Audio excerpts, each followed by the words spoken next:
Pagpalang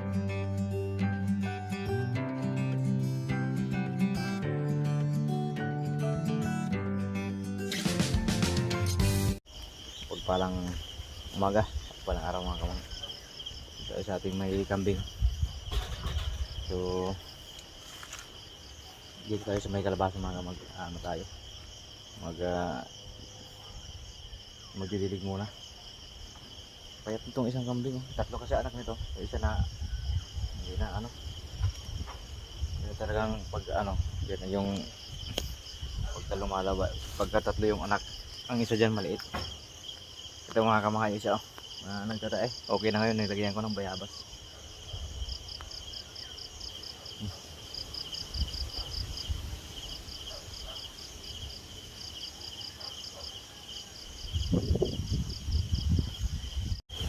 Yung kalabasa natin. Kung konti na yun na nilaw nung diniligan ko nung ng isda. Hinalo yung inuugas. Laki ng diligan natin. Hindi ka nakalimutan ko yung sprinkler. Kalimutan ko sprinkler. Meron tayo ng balde. Nakalimutan ko na rin yung sprinkler.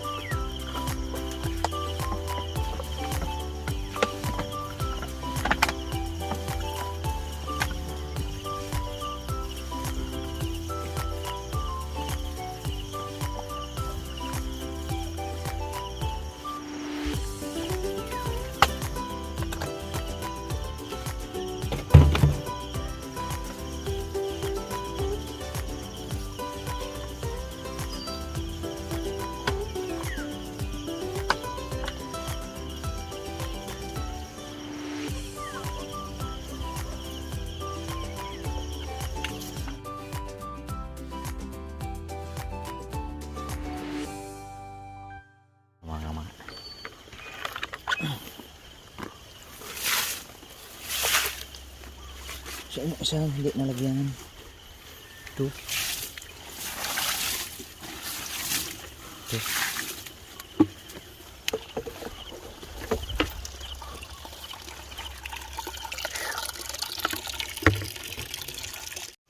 na tayo mga kamangha magbirig. Punta ako dun sa may ampalaya. Mga kamangha nadali ng, hindi ko alam kung anong nakadaling to. Maaring manok o daga. Manok siguro to. Dali. Mga kamangha, pinatitig muna bago pala ako pumunta doon sa, di ba pala nagpakatay dito. Isang beses lang ito patidihin ng sa isang araw mga kamangha. Itong ina niya,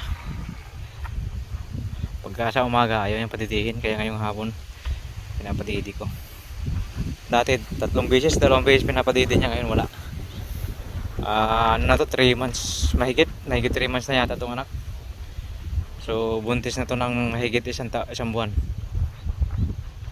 Nakapakasta na. Balik na tayo doon pagkatapos ito.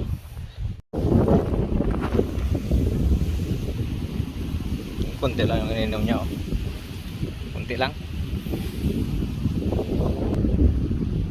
lang ininom niya. Takot siya sa cellphone na yun. Sabay tumakot.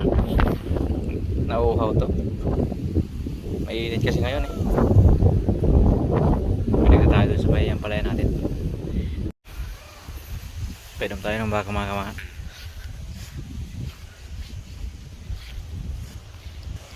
Napainom natin yung baka. Tapos bago tayo pumunta dun sa may natin ampalaya. Maliit lang inumin to kasi patatlong inom na yan mga kamangha nung umaga. Tapos alas 10, alas 11. Tapos ngayong alas 4:30. A few moments later. Agawa natin ng mga kamangha. Yung hinugas ng isda. Ito. Yung hinugas ng isda mga kamangha. Alanin mo kung nabili natin sa ampalaya.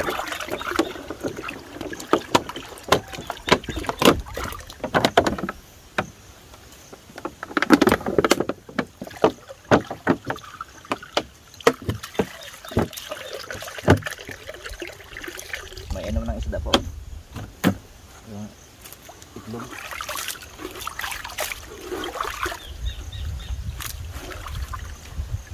Yan yung pang ano natin.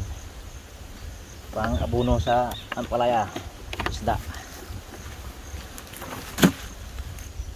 Bago ilagay natin ay haluin. Yun.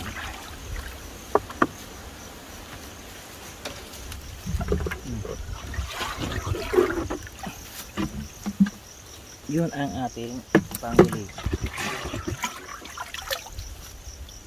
Ano na ako, nagdilig na. Tapos ko na yung tatlo. Itong pang-apat naman. Yung panglima hindi ko mga madiligan kasi kulang na ako sa tubig. Baka ngayon hindi matapos itong sa pang-apat. Kasi nasurot tayo dun sa tubig, sa drum, naubos. Akala ko meron na, akala ko marami pa. So nung sinig ko, wala na pala. So dito tayo sa pang-apat.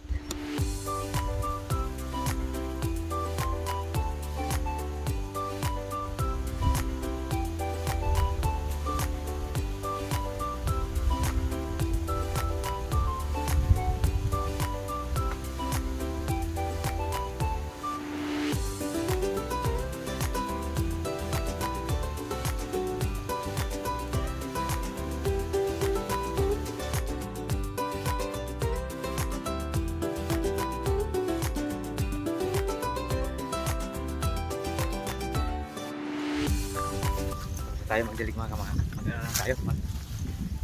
Buwan ng kumpay para sa baka bago tayo umuwi. Mainita, alas 11 na.